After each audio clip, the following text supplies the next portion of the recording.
Hi everyone, my name is Brandon. I also go by Hollow. You'll notice me from the Save the Game Media Frame by Frame team, me and Aman.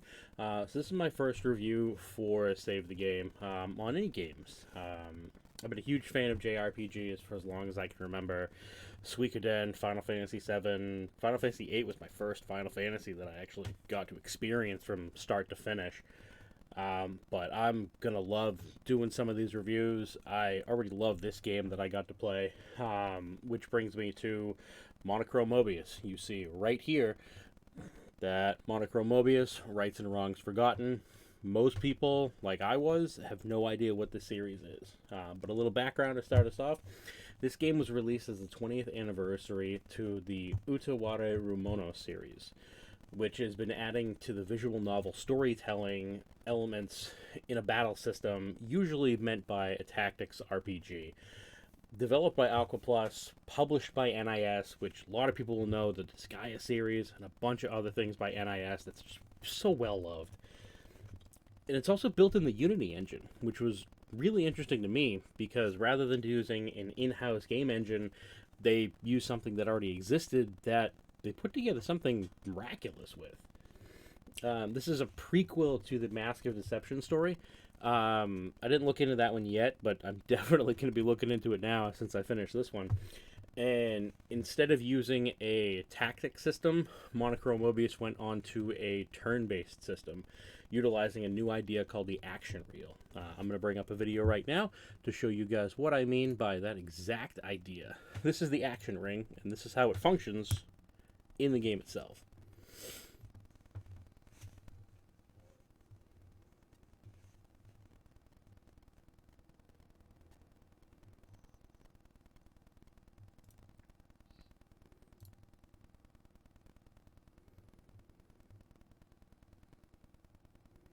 Most of what you see here is specifically going to be in Japanese audio. I don't believe they did anything with an English base, but let me get that going for you guys.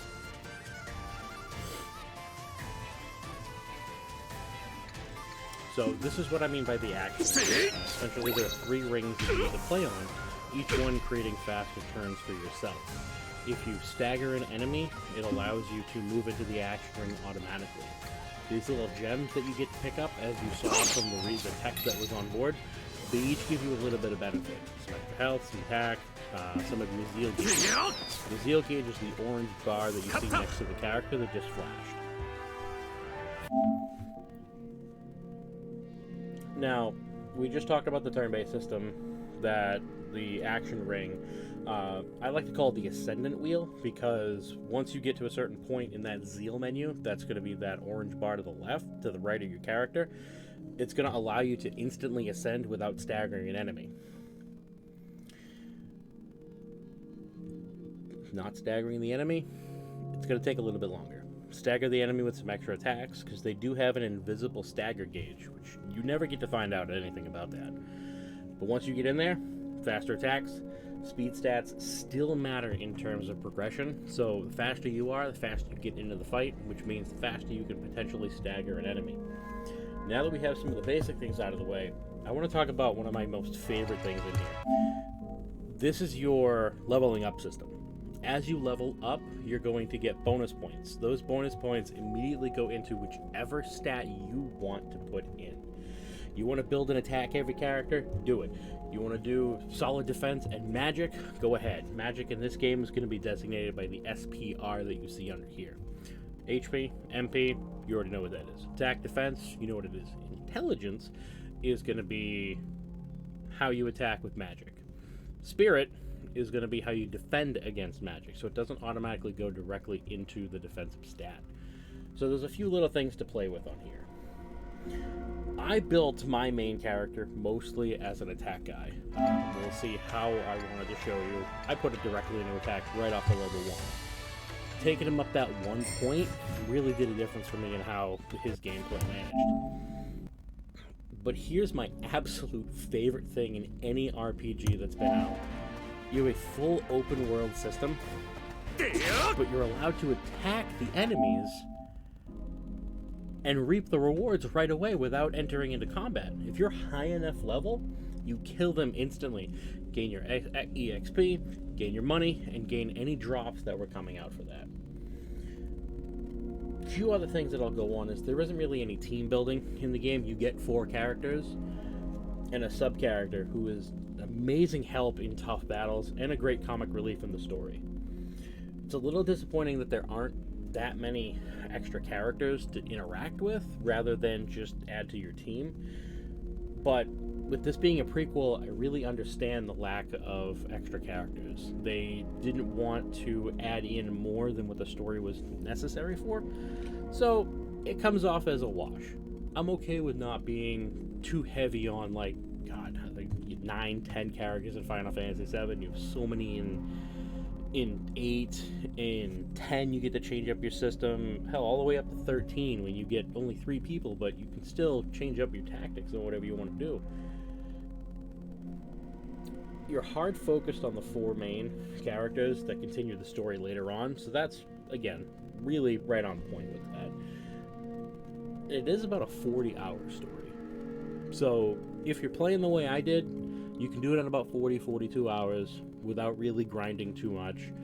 I got the plat in about 52 because there is some severe grinding that you'll need to do for items to get your sub-characters levels up.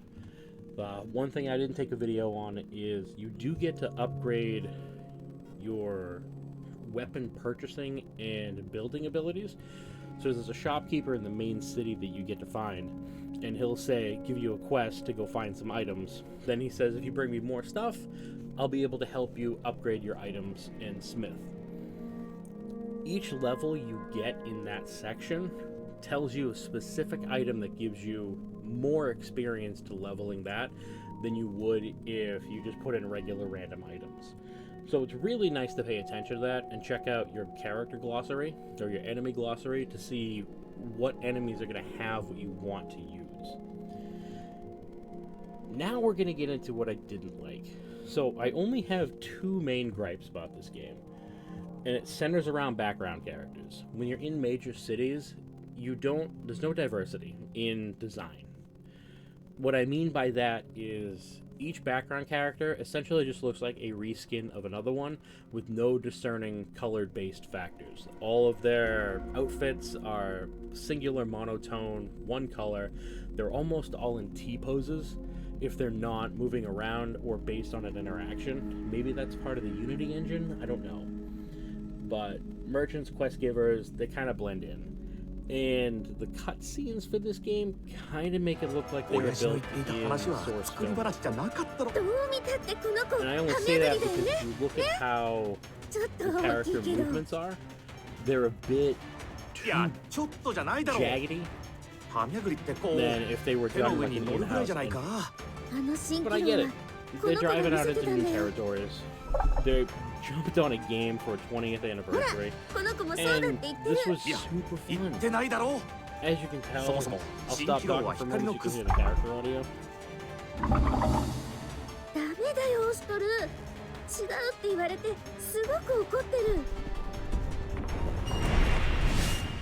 But this is an example right here of a boss fight. There's a few minutes here, and I'll just give you a little bit of how you can see what your basic attacks are, your combat skills, and how you deal damage to it.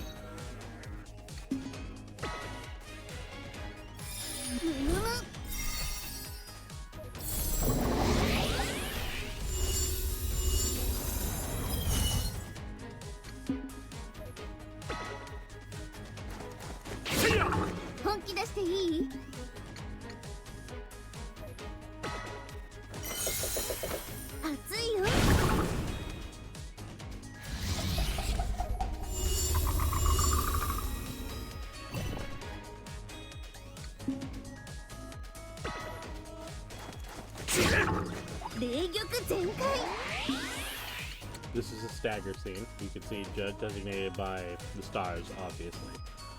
Once it's hit, you'll automatically move the character up into the secondary action. You can see she's already outspeeding the enemy at this point, fighting in that second round.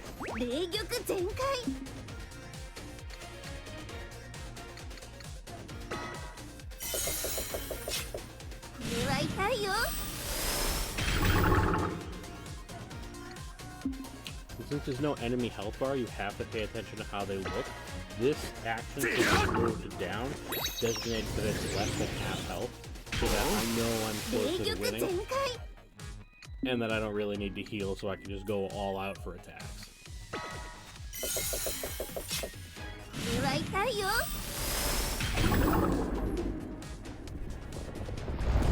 And that's a boss fight. I think that's the second or third boss in the game. I know it looked a little easy, but like I said, I built my main character as a heavy attacker, and I built the secondary attacker as a magic user.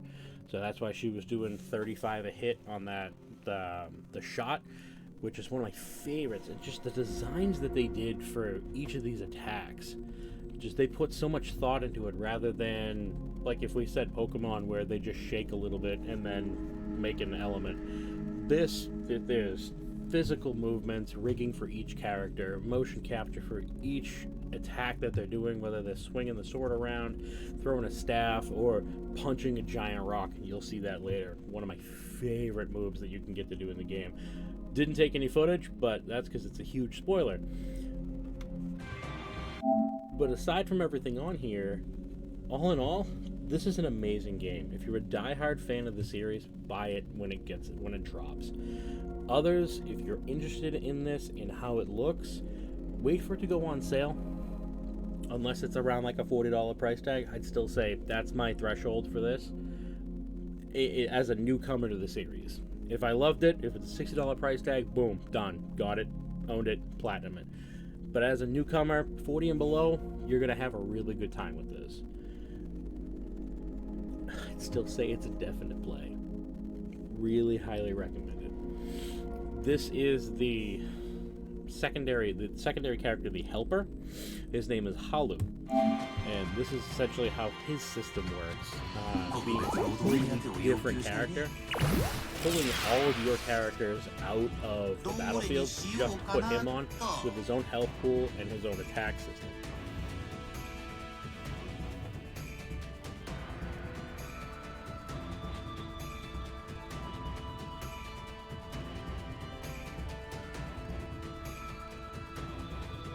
So Halu doesn't use magic. He has his own points designated by the little squares on the bottom right-hand corner. Each attack he does uses up a certain amount of those squares. You can't use more than you have. So if you used, I think you have 10, you can't use 3-4 attacks. You can use 2 4s and a 2, 2 3s and a 4. But you saw how he just takes that and dominates that fight. The other cool thing is, instead of like some mobile games and some other things, Halu doesn't take the stats of the lowest base character in your party. He takes the highest stats, since he's considering himself as that helper that shows up to remove your team from the fight. He takes the highest stats for your character. So he brought in my Ashtor's level 20 stats. That's why it gave him 300 HP, and it gave him a substantial high bonus to his attack damage. Highly recommend throw an attack on your main character that you're going to try to level up straight. If you die in combat, you don't get experience, which I did like, because some games where you have a dead character or just somebody that's incapacitated, still giving them experience is a little weird because they didn't do anything. They sat there on the ground, out cold completely, just not doing anything. So the last two things I want to jump on before we part ways today is it takes 222 points to max out a single stat. So if you want to try to go for speed runs or go for anything bigger, you can max out a stat by planning out 222 points. Combat felt very intuitive, as you saw just from me picking different attacks against the boss. And once you get to the halfway point, now I didn't pay attention to this and I missed it while reading, but every character gets an ultimate attack. And it's all based on a different element. So like Ashtor, your main character, which is right above me, uses water-based attacks. I really forgot half these people's names. But secondary character you see in the second slot, hers is fire-based. Next one is earth, and the last guy you get is lightning-based. So they'll each have their own ultimate attack. And you can only use this if your zeal gauge is full and you do not choose to ascend from the zeal gauge. So it'll pop up, you'll press R1, it'll ask you if you want to ascend when you go to combat skills. If you go to the next page out, you'll see their ultimate attack highlighted. And some of the side quests, when you talk to people, have a sense of urgency. So you can't really grab a side quest, continue the story, and then hope to have it there. A little bit of a Majora's Mask time management element, which I do love. One of my absolute favorite Zelda games. But for now, this is a buy. If you're a fan of the series, this is a must play for anybody who's into RPGs, turn-based or whatnot. And I want to say thank you for listening to their first review. My name is Brandon from SCG Media, signing off. Until next time, let's play and have a great time.